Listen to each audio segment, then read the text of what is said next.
Heat soak, let's talk about it. So this is my 1989 Jaguar XJS with the V12 engine, and like a lot of old cars with big engines, it does suffer from heat soak when you park the car. So basically what happens is all of this engine in here, all of this metalwork gets incredibly hot when you're using the car, and then when you park and close the bonnet, there's not really much space in here. There's no airflow or anything, and consequently it gets very hot in this enclosed area and starts to cook everything, particularly hoses, plastic clips, connectors and wiring. And in the XJS case, this is something that Jaguar actually recognised, because they fitted things like this vacuum switch on the fuel rail, which when the temperature gets too high increases the fuel pressure and deals with vapour-lock. So I have an idea and an opportunity to test something. That is leaving the radiator fans, the electric fans in my case, on for a short duration after the car is parked. Is it worth doing? Does it achieve anything? Does it lower the temperature of the engine? Well, let's find out. I'm going to test it. So here's my basic plan. I'm going to take the car for a drive, get it up to temperature, and then I'm going to perform 3 tests in order. The first one is going to be testing the temperature of the engine if it's just left to cool down naturally. So I'm going to take my temperature probe, I'm going to attach it to, I think, the coolant rail just down there, and then I'm going to monitor it over a period of, say, 10 minutes and see how hot or how quickly the engine cools down if the car is just left parked. And then the second test, nice and straightforward, I'm going to open the bonnet like I have just here, and we'll see how much quicker the engine cools down over a period of 10 minutes or so if we do that. And then the third one, we'll keep the bonnet closed, we will turn on the fans, the electric radiator fans, on kind of a low speed setting for a period of 10 minutes, and we'll measure what sort of impact that has on the engine temperature. So you might think, what's the point in having the fans running and cooling the water in the radiator without the engine running and the water pump running?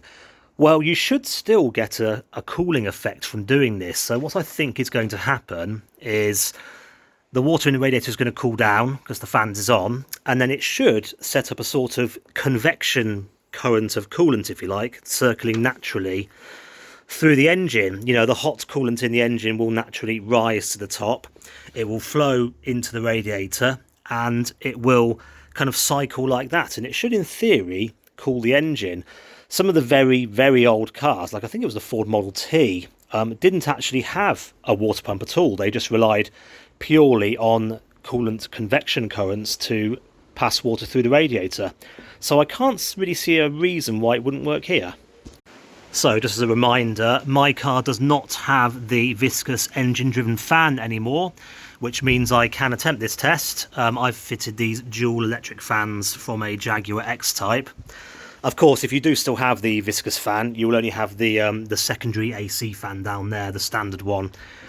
So you could still perform this test, it would just be a lot less effective. But to be honest, if you care about reliability of your car, I really would consider upgrading to electric fans anyway. So this is the temperature probe we're going to be using for the test. This EX Tech thermocouple that's part of this multimeter. That should be about long enough to come outside of the bonnet so I can get a good reading. You can see it's a 25-degree ambient day today.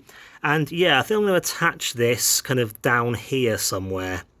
I'll make sure it's touching the aluminium just so we get a secure heat transfer between the actual engine block and the probe, because I don't want to just measure the ambient air if it's just kind of waving around here. So I'll get some foam or something and maybe an elastic band, and we'll make sure we securely attach it somewhere down there. And then we're going to proceed with the testing. So I'm going to take the car for a drive, get it warmed up, and we'll see how we get on.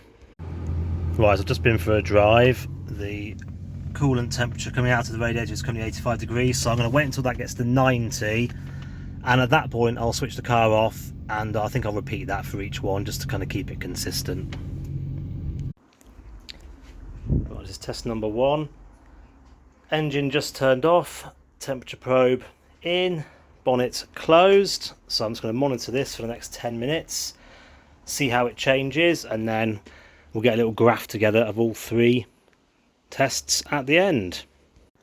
It's interesting, you can really feel kind of the heat coming out of the bonnet. It does have that insulation on the underside, so it doesn't feel too warm in the middle, but yeah, on the edge here you can really feel the heat coming out as it kind of bakes. Right, interesting result with the bonnet closed so far. It's stabilised at 96,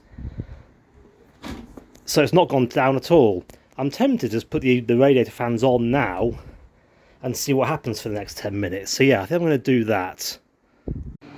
So that's the radiator fans on. Hopefully you can hear them at the front of the car here.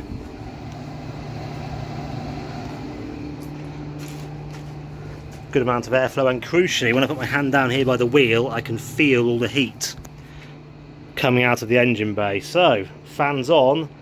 Let's see what happens. It's already dropping a little bit, interestingly. Well, that's very interesting and very encouraging. After 10 or so minutes, I think we're a bit beyond it now, I think we're like 11 or 12 minutes, we're down to 83 degrees. I'm just going to pop the bonnet open and have a feel of the air coming out the radiator to see if it feels much cooler than it ordinarily does when the car's running.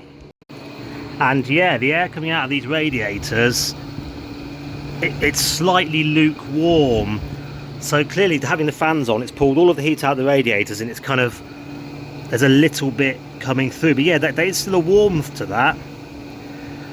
So I think the whole siphoning thing is proving to be correct. It is kind of pulling a little bit of heat out of the engine. I guess it would have started out strong when the radiator was very warm. It quickly pulled all the heat out, and now, yeah, there's definitely a small bit of heat coming out of there.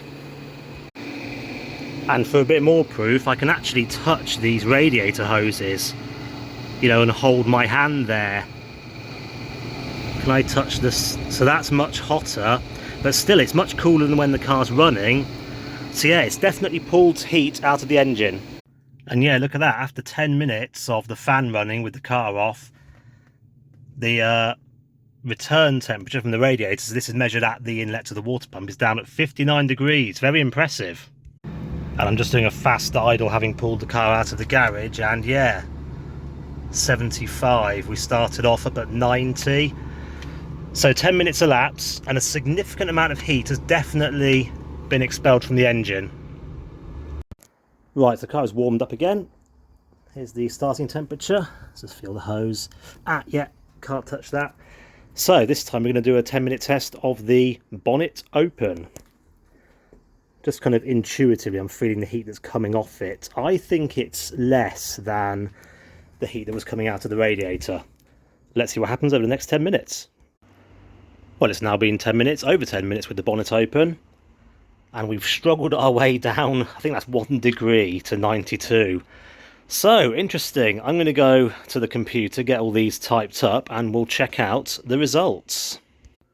So, here are the results. I don't think I need much explanation really, but I'll run through it anyway. So we've got minutes along the bottom, temperature up the side, and the blue line along the top there, that's the one for the bonnet closed temperature. And as you can see, the temperature basically did nothing, possibly raised slightly. Kind of expected, and yeah, that is heat soak. That's what it looks like. So the orange line is the bonnet open, and rather surprisingly, the temperature basically did nothing also. Possibly started to tail off towards the far end a little bit. But yeah, we didn't measure that long to get any more differentiation than that. And finally, the grey line there, the one that starts at the top and goes downwards, is the one with the fans running for 10 minutes. And as you can see, huge drop in temperature from kind of up at 96 degrees to 84. Now, bear in mind my probe was on the aluminium casting on the front of the engine, so that grey reduction is, I guess, disproportionately measuring the coolant temperature, but still, I think that is a fairly definitive result. And these results were, of course, backed up by the coolant temperature when I restarted the car being so low and taking a while to get back up into the 80-degree range. And just being able to feel and hold the upper radiator hoses, you know, undoubtedly a massive amount of temperature had been removed from the engine as a whole. Just have a quick feel of the hoses. Oh yeah, they're still pressurized, unlike with the fans running, and yeah, they're obviously much hotter. So yeah, we've not lost the amount of coolant temperature we did previously. This orange line with the bonnet open is perhaps the second most interesting thing on here, and it does actually make me reconsider the usefulness of bonnet louvers to allow heat to escape. I have to say, I did quite fancy the idea of maybe fitting louvers to my bonnet, but I can't see them realistically doing much, if anything, after this test. See, in my task, if I could improve this testing, perhaps measure the temperature over a longer duration, or in other locations in the centre of the V, or I don't know, elsewhere in the engine bay. Well, yes, but I'd probably say, to what end? I mean, to be honest, these results are so definitive, I don't think any further measurement would add anything useful. Anyway, back to the car. So let's just quickly talk about how I'd go about implementing this in the real world. So I have this low speed fan controller here, this soft start controller, and this delay timer to engage my low speed fan setting for when I'm just driving around normally. So I guess I'd put another timer board in parallel with this one that basically keeps this module live for a set period of time, 10 minutes or so. So it should be fairly straightforward to implement, at least alongside my fan control strategy I currently have. So one thing to think about is battery capacity. So I estimate having these run on the low speed like I did draws around 100 watts. So at 12 volts, because we're not running the alternator, that's what, 8 amps. They're pulling 8 amps. So 8 amps for 10 minutes is, I don't know, call it 2 amp hours. 2 amp hours of energy you're going to be pulling from your battery each time you stop if you regularly do this. I think an average battery can take that. What are they in this car? 60, 70 amp hours? Something like that, the standard battery. So yeah, power wise, I don't think, unless you're doing an incredibly large amount of small journeys, this would reduce reliability or battery redundancy in any way. So in summary then, yes, running your radiator fans without an electric water pump or any sort of coolant circulation, I think is an effective strategy to look to address heat soak in a close-fitting engine like the Jaguar XJS, or indeed any engine. So I hope that was interesting. If you've got any alternative ideas or you've done any of your own testing, please let me know below. I'd be very interested to hear your thoughts. But for now, cheerio.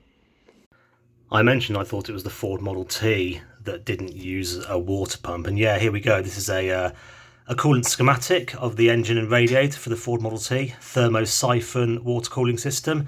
And yeah, you can see the coolant basically naturally flows through the engine, down through the radiator and back in without any sort of forced rotation from a pump.